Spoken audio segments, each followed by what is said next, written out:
putting in requirement of some kind of recreational spaces which are at vertical levels, more specifically for SRA and high density unit, because we have no space on the ground floor.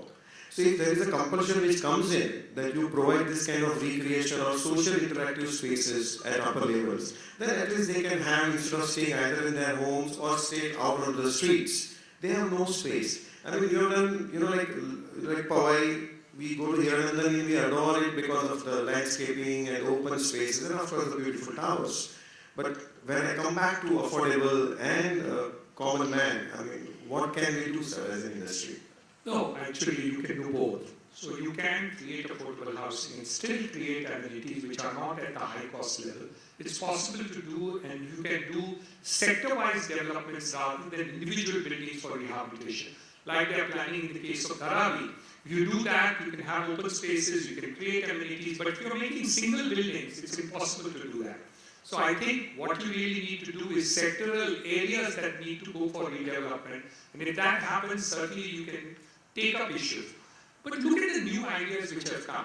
For instance, in the new development plan, they have decided that the area between Nariman Point and Cuff Parade is 300 acres. That will all be converted into a garden. 300 acres of garden in South Mumbai proposed to be done, and part of it will be done by the excavation done from the metro, will be used for the filling, and a canal to go around near Bhadwar Park so that the fishermen will also be able to access the seafood. So I think these are innovative ideas are coming. So similar to that, if the government can think that in the case of rehousing, where there are multiple number of buildings, amenities could be done, schools can be done, a social center can be created, a cultural center can be created, a place for gymnasium and other things. Part of it are mandated for the cases of SRA, but I think more needs to be done. I agree. Thank you, sir. Taking the case of Hiranandani complex that we see in Powai, and when it was built, I remember I was much younger, and we all thought that, yeah, यहाँ पे इतना beautiful township, multi-storied, how one can afford. Similarly, Ashok, you are developing projects which are, like setting benchmark in, let's say, Virar, you are doing that. I know you are doing something in Nasik and Pune. So, acceptance of tall buildings in those cities, because as somebody told me, in Gujarat, people discount tall building structures at a discounted rate they are selling. So how do you see the other areas? I mean, we are right now talking, of course, about Mumbai more, but, as Maharashtra is a larger place, how do you see the acceptance?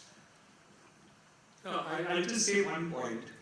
I want to say that question of affordable housing, the first buildings in Powai, for the first 3, 4, 5 years, I sold for 1,000 rupees a foot.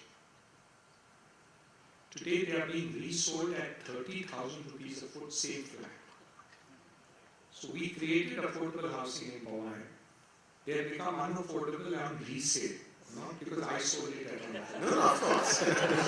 So the reason why I'm saying that is that you can create quality housing at affordable rates. They don't necessarily have to be luxuriously housing, but you need to create quality amenities around those things, which increase the value of it, similar to what is being done in Virar. So it's not about, it's a value creation that you need to do, not necessarily